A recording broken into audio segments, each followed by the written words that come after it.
and welcome to the PowerWatt's WattSmart Analytics platform. This platform is intended for power companies and partners who are looking to see how the WattSmart system is saving energy in their geographic regions. You should have received an email similar to the one that you see on the screen. To access the platform, simply click on the link noting your user ID and password for entry into the next screen.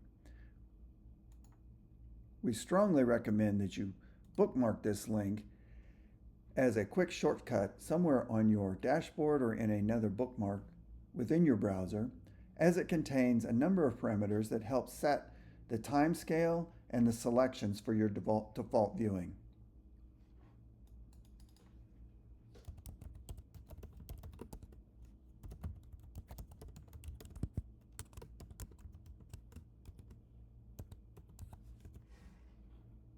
If at any point you forget your user ID and password, you can simply click on the Forgot Password link and it'll allow you to reset your password through typical two-factor authentication approach. Once successfully logged in, you'll be placed on the landing page that we've provided for you. You can see that the data is loading on any page by these circles that are running, indicating the data is being loaded. Once complete, the circles will disappear. A few issues on orientation. First, we strongly suggest that you mark the landing page we provide you as a favorite. This will give you the ability to go over here to Star at any point in time and go to the landing page. Second, all the dashboards that you have visibility to can be seen in this Dashboards tab. Simply click on this and you'll see the folders that you have access to and the landing pages. Within each folder, the primary landing page for that folder is always marked as a 1 parentheses. That could be considered the home page. Third, we recommend that you mark this page as your default landing page. That will give you the ability to click here, or when you log in, automatically default you to that page. Let's go ahead and set this as my default now by going to Preferences, scrolling down to Default Dashboard, and finding Power Company RMP 1 Power Company Summary, as that is the home page we're working on. I'll click Save. I can also set things such as default time zones, week start, language, etc. We recommend you leave these as they are, but if you want to change those, certainly feel free to do so. Now that I've set that as my home dashboard, I can simply click this link and it'll take me to that dashboard. As you can see, without the parameters from the link that we provided you in the email, I have a blank dashboard. That's because the time picker is defaulting to the last 6 hours. To change this, let's go into the time picker and change the time frame. I want to look at all data for the last winter season. To do so, I can do one of two things. One, I can go in here and click backwards to November 1st through March 31st, or simply type in 24/11/01 in the from field and 20/25/03/01 in the second field, and then select Apply Time Range. Once I do, you'll see that the query is running to collect volumes of data from our database and then display the results.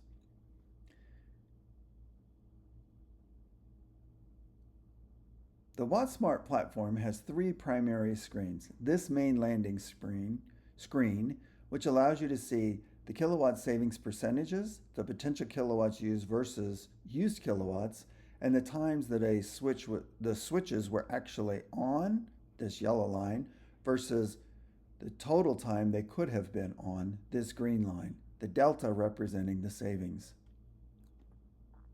It has an overall kilowatt savings for the data that has been selected, and you can see specific counts by location and zip code. Down below is daily summaries for all switches across the data that has been selected. These items up here allow you to select different information. as a power company, you'll only be able to see your power company, but you can switch between private, commercial, and all, and you can filter further on multiple zip codes. Just simply select the zip codes that you want to see, or change this back to all.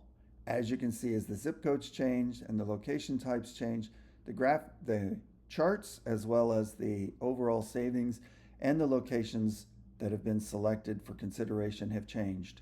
The data in the daily summary for each day has also changed. I'm going to go back to all and let the data refresh.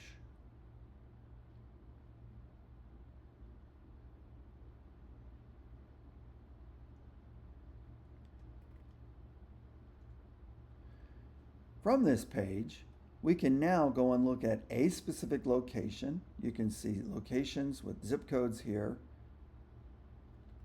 and see specific switches for that location. What you can see here is for this location 979, we can see our rate, the switch type, the MAC address, the name of the switch, and the time range that we're looking at. Again, I can change this time range if I want to, or I can change to other switches at this location. This summarizes by switch the economics in this tab, the average time in minutes between check-ins of each switch for each day, a graph providing when the heat cables were on for the time range, and a summary of the raw data from our telemetry and the raw telemetry data at the bottom. From here, you can see every time that it checked in, the amount of watts that were reported for both sockets. Our 120 switches have two sockets, an upper plug and a lower plug. Socket 0 is the upper, socket 1 is the lower. Our 240 switches only have one socket, socket 0.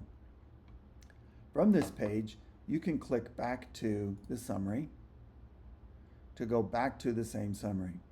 As you change the time durations in any of the screens, you'll see that they carry through when you click back to the summary to have the same time range set. The next part of this graph, of this page, shows the daily summaries for all switches within your region.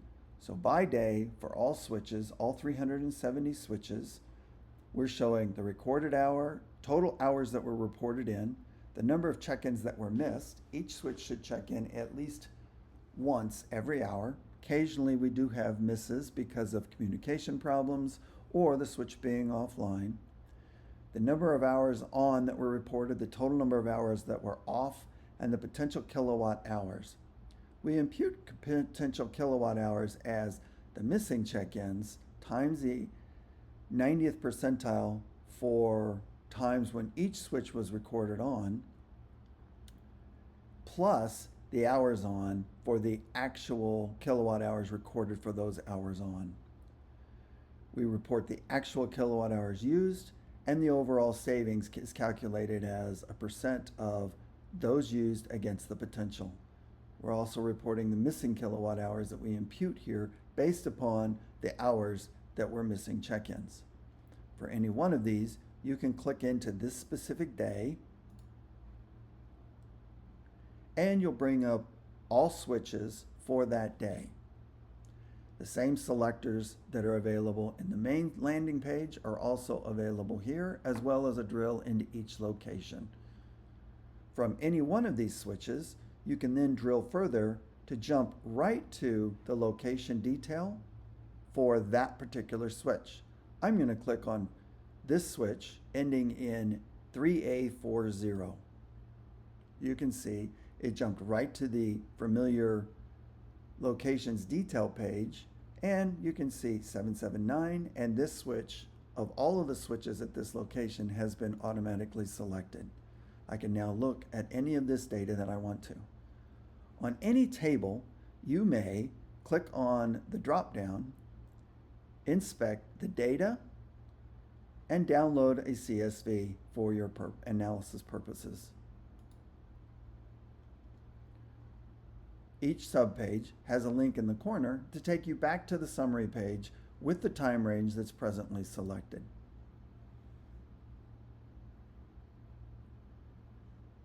We hope you find this useful and look forward to working with you in the future. If you have any questions, please be sure to give us a call.